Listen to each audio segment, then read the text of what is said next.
जब उसने देखा कि उस आदमी ने बेझिझक तलाक के कागज साइन कर दिए और बिना कुछ लिए जाने को मान गया, तब उसे एहसास हुआ कि उसे उसकी कभी जरूरत नहीं थी। उसे फाइलें पैक कर रात में होटल जाने की तैयारी करते देख वह घबरा गई। मैंने कभी नहीं कहा था कि तुम्हें खाली हाथ जाना है। वह दिन उनकी शादी की 5वीं सालगिरह होने वाला था। उसने सबको बुलाया और अपनी पत्नी के लिए एक बड़ा सरप्राइज रखा था। लेकिन जैसे ही वह घर आई, इससे पहले कि वह समझ पाता कि क्या हो रहा है, उसने उसे तलाक मांग लिया। शियाओ मो, इस अचानक घोषणा ने उसे पूरी तरह जड़ कर दिया। उसकी पत्नी ने कहा कि उनकी शादी एक समझौता थी और अब 5 साल हो चुके हैं। उसने कहा कि अगर दादाजी बीमार न होते और इस शादी से कोई फायदा न होता तो वे कभी शादी नहीं करते। इतना कहकर उसने तैयार किए हुए तलाक के कागज मेज पर फेंक दिए। यहाँ तक कि उनके आसपास के लोग भी आगे आकर उसका मजाक उड़ाने लगे, उसे निकम्मा और मुफ्तखोर कहने लगे जो बस घर पर ही रहता है। उसने कभी सोचा भी नहीं था कि पिछले 5 सालों में जी ग्रुप के लिए जो कुछ भी उसने किया वह सब एक मजाक बन जाएगा। शियाओ मो, मुझे जी ग्रुप संभालने वाला पति चाहिए, गृहस्थ नहीं। तुम ये भी नहीं कर पाए। पत्नी के पहले प्यार को देख वो सब समझ गया। बेशर्म पत्नी ने 2 करोड़ देने चाहे, पर उसे नहीं पता था कि 5 साल का अपमान पैसों के लिए नहीं था। उसके पहले प्यार ने उस पर लालची होने का आरोप लगाया, मानो वह और पैसे चाहता हो। उसने यहाँ तक चिल्ला दिया कि उस औरत ने उसे हर महीने 50,000 दिए, जो मिलाकर 30 लाख हो जाते हैं। लेकिन उसे यह नहीं पता था कि हर एक पैसा उसकी सेहत सुधारने की दवा पर खर्च हुआ था। जानते हुए कि वह गलत थी, उसकी पत्नी ने यह बात उठाई कि उसके दादा ने कभी उसकी जान बचाई थी। पर अगर उसे एहसान नहीं चुकाना था तो उसने जी ग्रुप को बचाने की इतनी कोशिश क्यों की और अपनी जान पर खेलकर उसका ख्याल क्यों रखा। फिर उसके पहले प्यार ने उस पर जी ग्रुप के शेयरों पर नजर रखने का आरोप लगाया। लेकिन घमंडी महिला को लगता था कि हर कॉन्ट्रैक्ट उसकी मेहनत का है और कोडर पति से उसका कोई वास्ता नहीं। यह सुनकर उसका दिल टूट गया। उसे लगा कि पुराने प्यार में उलझी महिला सिर्फ एक बोझ है। अब वह बहस नहीं करना चाहता था, इसलिए उसने तलाक के कागजों पर साइन किए और ऊपर चला गया।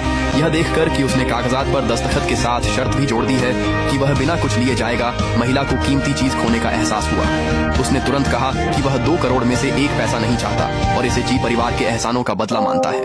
उस पल से उस पर उनका कोई कर्ज नहीं रहा। इसके बाद उसने कसम खाई कि वह खुद का व्यवसाय शुरू करेगा और क्षेत्र की अग्रणी इंटरनेट टेक्नोलॉजी सेवा कंपनी बनाएगा। वह उसे दिखा देगा कि एक पुरुष की गरिमा कोई ऐसी चीज नहीं है जिसे वह रौंद सके। उसके कानों पर आंसू छलक आए जब उसे लगा कि वह सच में पीछे मुड़े बिना जा सकता है। आज बीमारी को पीछे छोड़ने का दिन है।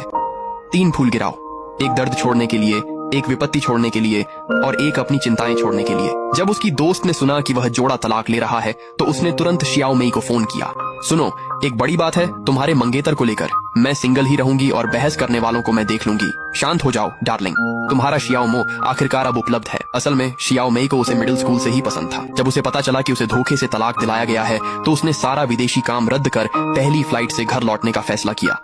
एक शक्तिशाली परिवार की वारिस होने के बावजूद वह युनचेंग लौटकर उसकी असिस्टेंट बनने को बेताब थी। आखिर वही वो आदमी था जिससे वह सालों से प्यार करती थी। इसी बीच उस औरत ने एक हीरा फेंक दिया और एक बेकार पत्थर चुन लिया।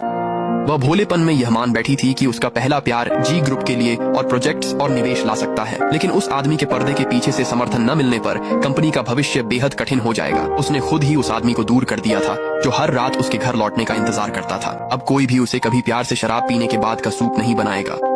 उसका कल दफ्तर मिलते हैं वाला संदेश देख उसे लगा कि वह कब से तलाक चाहता था। अपना बोझ कम करने को अगली सुबह वह 50 मिलियन का मुआवजा लाई। उसने कहा वह निर्दयी नहीं है, पर उसे नहीं पता था कि उसे इन पैसों की जरूरत नहीं। जल्द ही उनका तलाक हो गया। बेशर्मी की हद तो तब हुई जब महिला ने तलाक गुप्त रखने को कहा ताकि जी ग्रुप के शेयर और प्रतिष्ठा न गिरे। उसने दादा की सेहत के नाम पर उसे धमकाया भी। वह कितनी स्वार्थी है।